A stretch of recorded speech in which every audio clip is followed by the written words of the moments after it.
एक गांव में मोंटी नाम का एक चोर रहता था, जिसकी खबर वहां आसपास रहने वाले किसी भी आदमी को नहीं थी।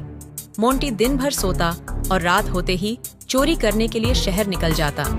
वह चुपचाप किसी भी घर में घुसता और वहां उसे जो भी महंगी चीज मिलती उसे लेकर वहां से चंपत हो जाता और अगली सुबह उसे उसी शहर में एक कबाड़ी को बेच देता। उसे जो भी रकम मिलती उनसे वो अपने लिए महंगे कपड़े और खाने का सामान खरीदता और बाकी पैसे लेकर घर निकल जाता। 1, 2, 3, 4, 5। वाह, मजा आ गया। पूरे 5,000 बच गए आज तो। इससे अच्छा धंधा तो मेरे लिए कुछ हो ही नहीं सकता। चलो अब जल्दी से सो जाता हूँ, रात को फिर से धंधे पर जाना है। रात होती है और मोंटी फिर से चोरी के लिए शहर चला जाता है। अगली सुबह वह चोरी का सामान बेचकर उन पैसों से खरीदा हुआ सामान लेकर वापस गांव आ जाता है। अरे यार बल्लू, ये मोंटी तो दिन ब दिन अमीर ही होता जा रहा है। महंगा खाना, महंगा कपड़ा, किसी भी चीज की कमी नहीं है इसको। तू जानता है क्या कि ये शहर जाकर ऐसा कौन सा काम करता है कि इसकी इतनी मौज चल रही है? नहीं भाई चंदू, अगर मुझे ये पता होता तो मैं भी उसकी तरह अमीर नहीं बन जाता क्या हैं? हाँ, बात तो तुम सही कह रहे हो भाई। चलो आज चलकर इसी से पूछ लेते हैं कि इसका ऐसा कौन सा बिजनेस चल रहा है, क्या पता हमारा भी कुछ भला हो जाए। ये सोचकर चंदू और बल्लू मोंटी के घर पहुंच जाते हैं। भाई मोंटी, तुम तो काफी पैसे वाले हो, हमें भी बताओ कि तुम ऐसा क्या काम करते हो कि तुमने इतनी तरक्की कर ली है। तुम्हारी बदौलत हम भी 2-4 रुपए जल्दी कमा लेंगे। नहीं नहीं भाई, मेरा काम बहुत मेहनत का है। इंपोर्ट एक्सपोर्ट का बिजनेस है मेरा, और उसके लिए बहुत तेज दिमाग और साथ ही बहुत हिम्मत की जरूरत पड़ती है। और हाँ, कभी कभी तो अंग्रेजी भी बोलनी पड़ती है, जो तुम दोनों के बस की बात नहीं है। तुम दोनों ठहरे लपड़ झंडिस, तुम रहने ही दो और जाकर अपने अपने खेतों पे काम करो। बड़े आए जल्दी पैसा कमाने वाले। चलो अब जाओ यहाँ से, मेरा टाइम खोटा मत करो। मेरा टाइम बहुत कीमती है, ये मेरे सोने का टाइम है। चलो जाओ यहाँ से। मोंटी की बातें सुनकर चंदू और बल्लू हैरान और परेशान होकर वहाँ से चले जाते हैं। अरे भाई चंदू, ये कौन सा काम है जो बस रात में ही होता है? पता नहीं भाई, लगता है हमारी जिंदगी में तो बस खेतों में काम करना ही लिखा है। पूरा दिन खेतों में काम करते करते रात तक पूरा बदन टूट जाता है। और यहाँ इस मोंटी को देखो, क्या जिंदगी है इसकी, एकदम राजा बाबू वाली। चलो खेत पर चलते हैं, कहीं देर हो गई तो ठेकेदार आधे दिन की पगार काट लेगा। अरे हाँ भाई, सही याद दिलाया। चलो चलो जल्दी चलो।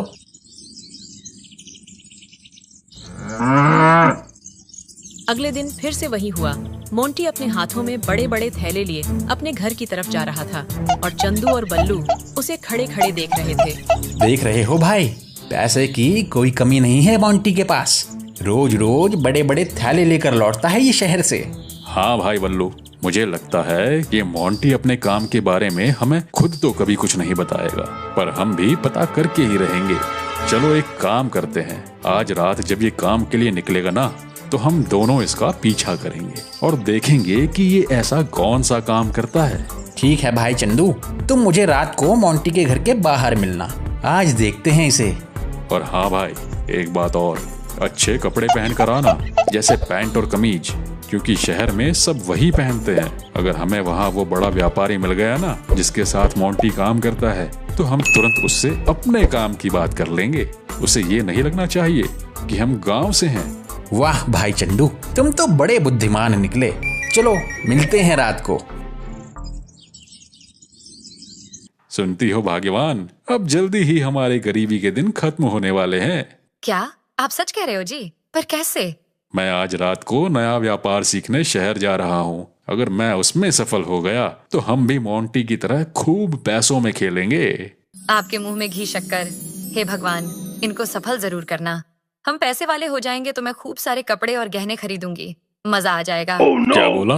कपड़े खरीदूंगी? अरे यहाँ गांव वसा नहीं और भिखारी पहले आ गए। मैं तो बस तुमको ये बता रहा था कि आज रात को मैं घर पर नहीं रहूंगा। मेरी पैंट और कमीज अच्छे से प्रेस करके तैयार कर देना। चलो अब जाओ यहाँ से, मुझे काफी तैयारी करनी है। रात होते ही चंदू मोंटी के घर के पास पहुंच जाता है। कुछ ही देर में बल्लू भी पैंट कमीज में एकदम टिप टॉप बनकर वहां पहुंच जाता है। वाह भाई, क्या बात है, तुम तो एकदम पढ़े लिखे लग रहे हो। तुम भी तो हीरो लग रहे हो भैया, एकदम अमिताभ बच्चन की तरह। बस अब हमें उस मोंटी का इंतजार करना है। वो जरूर व्यापार करने के लिए घर से निकलने वाला होगा। चंदू देखो देखो भाई, शायद वो निकल रहा है। अरे भाई बल्लू, ये मोंटी ने अपना मुंह क्यों ढका हुआ है? ये तो किसी चोर की तरह दिखाई दे रहा है। मोंटी चुपचाप घर से शहर के लिए निकल जाता है। चंदू और बल्लू भी छुप छुप के उसका पीछा करते हैं। कुछ ही देर में वो लोग शहर पहुंच जाते हैं। मोंटी एक घर के पास खड़ा हो जाता है और इधर उधर देखने लगता है और मौका मिलते ही उस घर में घुस जाता है। बल्लू, ये मोंटी किसके घर में घुस गया भाई? मैं भी यही सोच रहा हूँ भाई। वो दोनों वहीं रुककर मोंटी का इंतजार करने लगते हैं। कुछ देर बाद मोंटी अपने हाथों में पानी की एक बड़ी मोटर लिए उस घर से बाहर निकलता है, जिसे देखकर चंदू और बल्लू हैरान हो जाते हैं। अरे भाई, ये मोटर कहाँ से उठा लाया? ये कौन सा धंधा है? बल्लू भाई, ये कोई धंधा नहीं है, चोरी है चोरी। ये मोंटी तो चोर निकला। देखो, ये इस घर की मोटर उखाड़ कर उसे लेकर यहाँ से चंपत हो गया। चलो चलो, इसका पीछा करते हैं। मोंटी उस मोटर को ले जाकर झाड़ियों के पीछे छिपा देता है और वहां से चला जाता है। कुछ देर में चंदू और बल्लू भी उसका पीछा करते हुए उन झाड़ियों के पास पहुंच जाते हैं। अच्छा, तो ये है इसका इंपोर्ट एक्सपोर्ट का धंधा। साला, हम यहाँ पैंट और कमीज पहनकर इंटरव्यू देने आ गए और सच्चाई ये है इसकी। अरे भाई चंदू, ये मोंटी तो एक नंबर का चोर निकला। हम तो इसको बहुत बड़ा व्यापारी समझ रहे थे। ये इस मोटर को यहाँ इसलिए छोड़कर गया है ताकि सवेरा होते ही इसे यहाँ से ले जाकर किसी और को बेच दे। बल्लू भाई, मेरे पास एक कमाल की तरकीब है। क्यों ना मोंटी के आने से पहले हम इस मोटर को ले जाकर किसी कबाड़ी को बेच दें। वाह भाई चंदू, ये तो बहुत बढ़िया तरकीब है। चलो, इसे तुरंत ले चलते हैं। वो दोनों उस मोटर को लेकर वहां से चले जाते हैं। अगली सुबह वो उस मोटर को लेकर एक कबाड़ी के पास पहुंच जाते हैं। सुनो भैया, हमें ये मोटर बेचनी है। इसके कितने रुपए मिलेंगे? मामिया, इस मोटर के मैं तुम्हें 2000 दे सकता हूँ। बस 2000? नहीं नहीं, ये तो बहुत कम है। ये कोई चोरी का माल थोड़ी ही है। इसके कम से कम 5000 दोगे तो ही हम तुम्हें बेचेंगे, वरना हम ये किसी और को बेच देंगे। क्यों भाई बल्लू? हाँ हाँ बिल्कुल। अरे ठहरो ठहरो भैया, कहाँ जा रहे हो? क्या नाराज हो रहे हो? मैं तुम्हें इसके पूरे 5000 ही दे दूंगा। दूसरों के पास क्यों जाते हो? आखिर ग्राहक तो भगवान का रूप होता है और मैं भगवान को नाराज तो नहीं कर सकता ना। ये लो, ये पूरे 5000 हैं। अरे वाह बल्लू, आज तो मजा ही आ गया भाई। देखो, कितने सारे पैसे आ गए आज अपने पास। खेतों में पूरा दिन काम करने के बाद भी हमें सिर्फ 250 रुपए ही मिलते थे, और आज एक झटके में हमने पूरे 5000 रुपए कमा लिए। हाँ भैया, सही कहा। चलो चलो, जल्दी गांव चलते हैं। यहाँ ज्यादा देर रुकना ठीक नहीं है। दूसरी तरफ मोंटी उस मोटर को वहाँ झाड़ियों में ढूंढ रहा होता है। अरे यार, ये मोटर कहाँ चली गई यहाँ से? मैं तो यहीं छुपा कर गया था। हे भगवान, लगता है आज का दिन ही खराब है। ऐसा लग रहा है जैसे मेरे धंधे को किसी की नजर लग गई है। मोंटी दुखी परेशान वापस अपने गांव चला आता है। वहीं दूसरी तरफ चंदू की पत्नी चंदू की कमाई देखकर बहुत खुश हो जाती है। हे भगवान, इतने सारे पैसे! मैं तो आपको निकम्मा और निठल्ला समझती थी जी। और देखो, आपने तो एक ही रात में कमाल कर दिया। मेरे प्यारे पतिदेव, आपका ये रात वाला धंधा तो सुपरहिट है। अब आप खेतों की मजदूरी छोड़कर रोज रात को यही व्यापार किया कीजिए। चलो, मैं जल्दी से आज रात के लिए आपके कपड़े धोकर इस्त्री कर देती हूँ।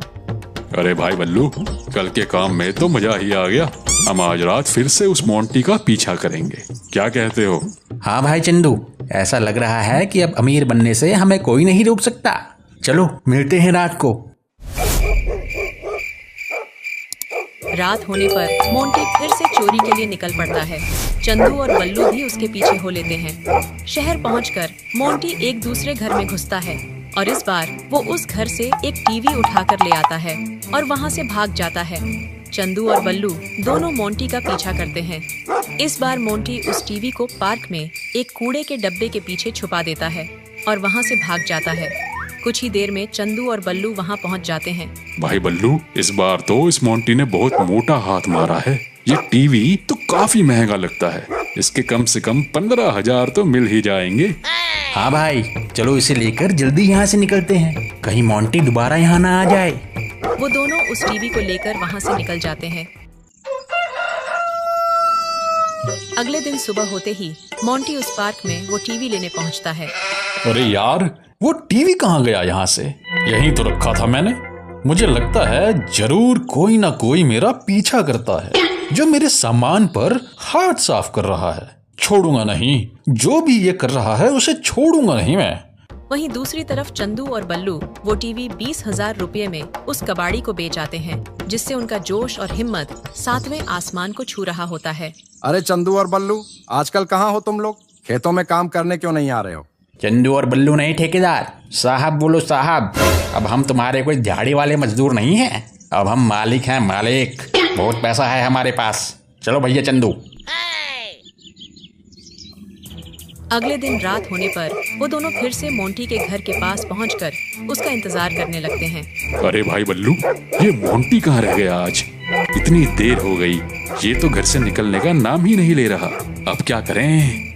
हाँ भाई, एक काम करते हैं, इसको छोड़ो, आज हम खुद ही चोरी करने चलते हैं। हाँ हाँ, सही कहा। हम कब तक इसके भरोसे काम करेंगे?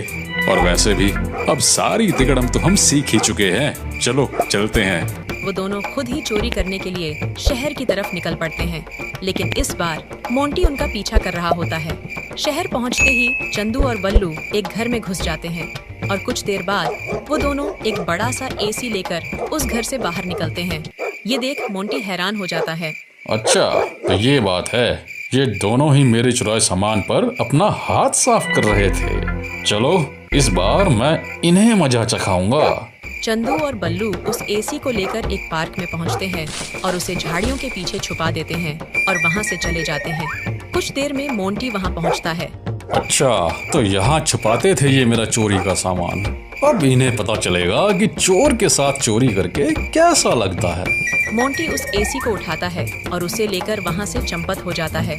अगली सुबह चंदू और बल्लू एसी को लेने पार्क में उसी जगह पहुंचते हैं। अरे भाई बल्लू, यहाँ से वो एसी कहाँ गया? मुझे नहीं पता भाई, हम दोनों ने तो कल रात उसे यहीं पर छिपाया था। ज्यादा भोले मत बनो बल्लू। मुझे लगता है कि तुम सारा पैसा खुद ही हड़पना चाहते हो। कहीं तुमने ही अकेले तो वो एसी नहीं बेच दिया? नहीं नहीं भाई, ये क्या बात कर रहे हो? ये सवाल तो मैं तुमसे भी पूछ सकता हूँ ना। पर ठीक है, अगर तुम्हें मुझ पर यकीन नहीं तो चलो उस कबाड़ी के पास चलते हैं। अभी दूध का दूध और पानी का पानी हो जाएगा। जैसे ही वो दोनों उस कबाड़ी के पास पहुंचते हैं तो हैरान हो जाते हैं। वहाँ मोंटी पहले से ही उस कबाड़ी को वो एसी बेच रहा होता है, जिसे देखकर वो दोनों गुस्से में आ जाते हैं। क्यों भाई मोंटी, यही है तुम्हारा इम्पोर्ट एक्सपोर्ट का धंधा? हमारा ये एसी तुम बेच रहे हो? तुम तो एक नंबर के चोर निकले। हमें तुम्हारे बारे में सब पता चल चुका है। वाह भाई चंदू, तुम दोनों कौन सा दूध के धुले हो? तुम भी तो इतने दिनों से मेरा चोरी किया हुआ सामान इस कबाड़ी को बेच रहे थे। तुम दोनों तो मुझसे भी बड़े चोर निकले। वो तीनों आपस में लड़ ही रहे होते हैं कि तभी वहाँ दरोगा चप्पू सिंह पहुँच जाता है। हाँ भैया मोंटी, क्या हाल है तेरे? क्या ही चल रही है थारी चोरी की दुकान? सुना है आजकल तन्ना अपने ये दोनों चेले चपाटे भी रख लिए हैं जो शहर में बड़ी बड़ी चोरियां कर रहे हैं। यो तो भला हो सीसीटीवी कैमरों का, जिसमें तुम तीनों चोरी करते हुए नजर आ गए हो। ये रहा तुम तीनों का अरेस्ट वारंट। धर लो रे इन तीनों को और बढ़िया से खातिरदारी करना इनकी। इतनी खातिरदारी करना इनकी, इनके गुर्दे फोड़ देना कूट कूट के। इस तरह मोंटी चोर और उसके चोर पड़ोसी भी चोरी के जुर्म में जेल पहुंच जाते हैं। दोस्तों, कहानी अच्छी लगी तो लाइक जरूर करें।